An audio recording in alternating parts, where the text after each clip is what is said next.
eu sou professor de economia política, economia monetária e economia internacional, e economia monetária em particular, esse é meu grande desafio, que é tentar construir uma disciplina em que ela não pare simplesmente na forma conservadora ortodoxa, ou seja, meu desafio é, primeiro, dentro da academia, construir essa forma de ver a realidade sem ser a tabela ortodoxia, e depois de tentar levar isso para os movimentos sociais. Então, eu agradeço muito essa oportunidade, porque eu me sinto mais agradecido ainda, porque não basta ser professor na sala de aula. Eu acho que esse desafio também tem que ser colocado. Bom, essa pergunta é uma pergunta de uma complexidade muito grande, mas eu vou tentar sintetizar.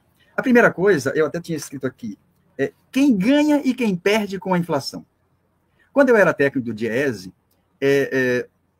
eu imaginava que somente os trabalhadores perdiam com a inflação. Mas, em seguida, quando eu fui fazer a tese de doutorado, e bem antes até, eu percebi que, na verdade, quem também perde com a inflação são aqueles que compram títulos públicos, são aqueles que aplicam na Bolsa. Por quê? O que interessa para eles não é o ganho nominal, o que interessa para eles é o ganho real. Então, só para pegar um exemplo, numa inflação de 13,20, numa Selic de 13,25, numa inflação de 4 e pouco, existe um ganho real de aproximadamente 8 a 9%. E é aí que está a grande questão. Ou seja, na minha tese de doutorado, que eu defendi na USP, eu estudei justamente o plano real, o plano o plano Cavalo na Argentina e o plano Azteca no México. E na minha tese eu chamei isso de política econômica dos rentistas.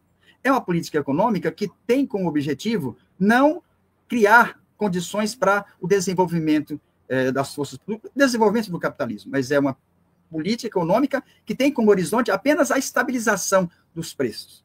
E a estabilização dos preços utilizando uma teoria que é a teoria monetarista, que utiliza uma coisa chamada teoria quantitativa da moeda, e que, a partir de 99, quando a âncora cambial desaparece, é introduzido isso. E isso se chama regime de meta de inflação. Então, esse regime de meta de inflação, ele estabelece uma meta a ser cumprida, e toda vez que a inflação chegar próximo dessa meta, você vai e eleva os juros.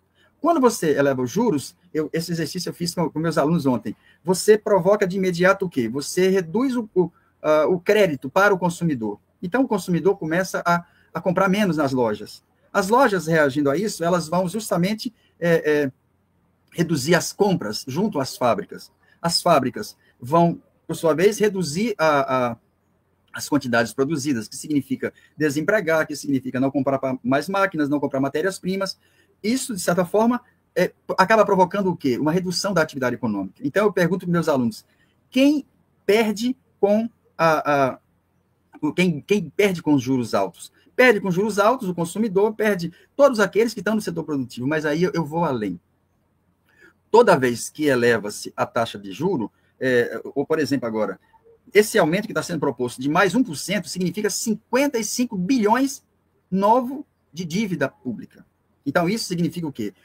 Ter essa preocupação única com a política de estabilização baseada numa teoria monetarista, numa única explicação, que é a expansão da moeda, você acaba levando também ao sacrifício das contas públicas. Então, esse é um modelo que caracteriza, de certa forma, a nossa economia, mas o que é mais grave é que, no nosso caso, nós temos uma situação em que não existe mais na política econômica uma preocupação com o crescimento econômico.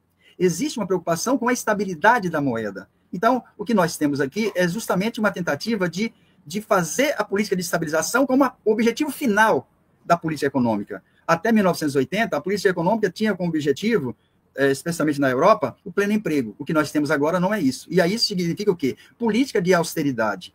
Esses 55 bilhões que estão aqui colocados, eles representam quase o dobro do orçamento das universidades federais. Então, o que significa isso? Eu até coloquei aqui.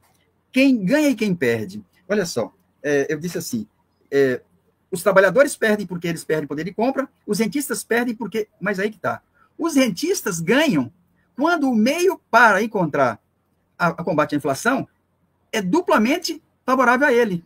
Por quê? Porque para combater a inflação, se eleva a taxa de juros. Então, os banqueiros ganham mais dinheiro com isso. Então, e eles ganham dinheiro quando a inflação também é contida. Mas o que significa isso? Significa que essa única forma de combater a inflação, ela acaba levando à estagnação da atividade econômica, ela acaba reduzindo a atividade econômica, que reduz a receita do Estado, e, de certa forma, o final de tudo é uma recessão. Ou seja, se combate a inflação através desse modelo, mais ou menos como o Lauro Campos falava, ele criticava essa teoria, ele chamava de sangria.